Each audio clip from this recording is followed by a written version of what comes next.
Good morning students. आज हम हिंदी व्याकरण में पाठ 6 लिंग के बारे में पढ़ेंगे। पेज नंबर 41, पाठ 6 लिंग, पेज नंबर 41। तो बच्चों एक बात बताओ, आपके घर पे आपके भाई और बहन हैं, तो आप भाई और बहन दोनों के साथ एक जैसा बात करते हो क्या? भाई के लिए आप क्या कहते हो? भाई, मेरा भाई आता है। पर बहन के लिए मेरा बहन आता है, ऐसे बोलते हो क्या? नहीं, आप कहते हो मेरी बहन आती है। तो एक जगह पर आप मेरा भाई बोल रहे हो और दूसरी जगह मेरी बहन। तो ये मेरा और मेरी, इनमें क्या फ़र्क है? मेरा पुल्लिंग है, मेरी स्त्रीलिंग है, यानी कि आपका भाई पुल्लिंग में आएगा और बहन स्त्रीलिंग में। तो आज हम लिंग के बारे में जानते हैं। संज्ञा शब्द के जिस रूप से स्त्री या पुरुष जाति का बोध हो उसे लिंग कहते हैं। संज्ञा शब्द यानी कि नाम का शब्द, नाम के शब्द संज्ञा शब्द के जिस रूप से स्त्री या पुरुष जाति का बोध होता है उसे हम लिंग कहते हैं। ये लिंग दो प्रकार के होते हैं, दो भेद होते हैं इनके, स्त्रीलिंग, पुल्लिंग। पुल्लिंग शब्द क्या है? पुरुष जाति का बोध करवाने वाले शब्द पुल्लिंग शब्द होते हैं।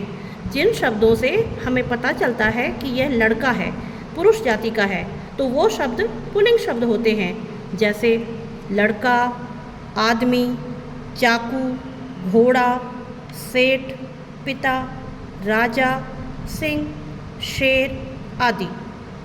और स्त्रीलिंग शब्द, दूसरा प्रकार क्या है? दूसरा भेद क्या है? स्त्रीलिंग।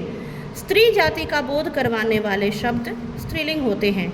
वैसे शब्द जिनसे आपको ये पता चले कि ये लड़की है, स्त्री है, तो ये स्त्रीलिंग शब्द होते हैं। स्त्री जाति का बोध करवाने वाले शब्द स्त्रीलिंग शब्द होते हैं। जैसे पुस्तक, रानी, माँ, बिल्ली, लड़की, सेठानी, सिंगनी, घोड़ी, पोती आदि। तो अभी हम लोग एक सूची देखते हैं जिसमें पुल्लिंग और स्त्रीलिंग शब्द दिए हुए हैं। ये आप लोग मेरे साथ साथ बोलोगे, ठीक है? पहले हम लोग पुल्लिंग बोलेंगे, उसके बाद स्त्रीलिंग बोलेंगे।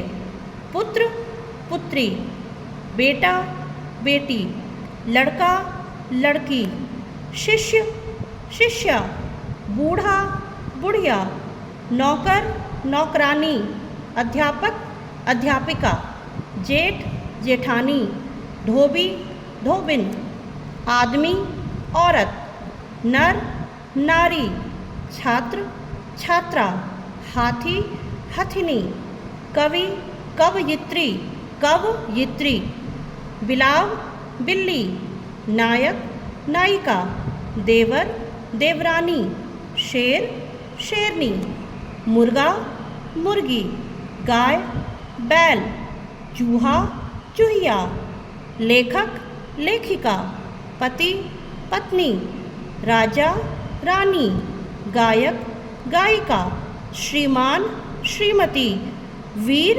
वीरांगना, वीरांगना। तो ये सारे कुछ पुल्लिंग और स्त्रीलिंग शब्दों की सूची है।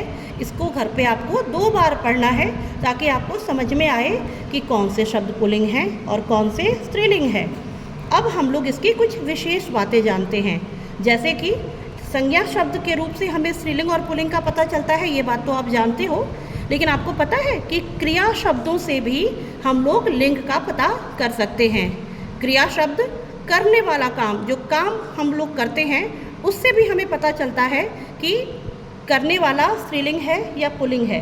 जैसे सड़क टूटी हुई है, टूटी है तो क्या है? स्त्रीलिंग। घर बड़ा है, बड़ा पुल्लिंग, घर पुल्लिंग है।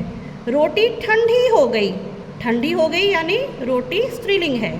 साग काटा जा रहा है मतलब साग पुल्लिंग है। कुछ शब्दों को वाक्यों के साथ जोड़कर भी लिंग की पहचान होती है। वाक्यों के साथ कैसे जोड़ना? जैसे यह किसकी पुस्तक है, पुस्तक के आगे अगर हमने लगा दिया किसकी पुस्तक है, यानी कि ये स्त्रीलिंग है। यह बैट किसका है, बैट किसका है, किसका यानी कि बैट पुल्लिंग है।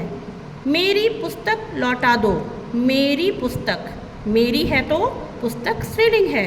मेरा घर नीले रंग का है। मेरा घर, मेरा का है, यानी कि घर पुल्लिंग है। इसके अलावा नदियों, बोलियों, भाषाओं और लिपियों के नाम भी स्त्रीलिंग होते हैं। नदियों, बोलियों, भाषाओं और लिपियों के नाम स्त्रीलिंग होते हैं।